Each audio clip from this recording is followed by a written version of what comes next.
অনেকেই ভাবে বাচ্চার সাথে সময় কাটানোটা কী এমন ব্যাপার। আসলে বাচ্চার সাথে সময় কাটানোটা খুবই কষ্টকর বলতে পারো, সেটা মানসিকভাবে হোক বা শারীরিকভাবে হোক। একটা মা খুব ক্লান্ত হয়ে যায় সকালবেলা বাচ্চার ঘুম থেকে তোলা থেকে রাত্রিবেলা ঘুম পড়ানো পর্যন্ত। রাত্রিবেলা তো ঘুম পড়েও শান্তি নেই, কারণ সে 14বার উঠবে, মার ঘুম ভেঙে যাবে, আর তারপর মারই বেহাল দশা হবে। দেখো, তুমি বসে থাকলেও তোমাকে বসতে দেবে না, তুমি ঘুমাতে গেলেও তোমায় ঘুমাতে দেবে না, তুমি শুতে গেলেও তোমাকে শুতে দেবে না।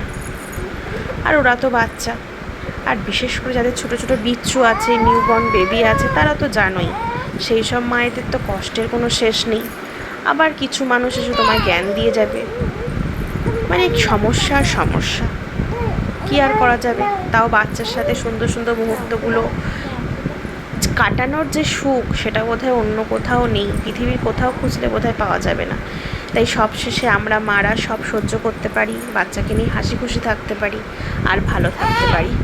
টাটা।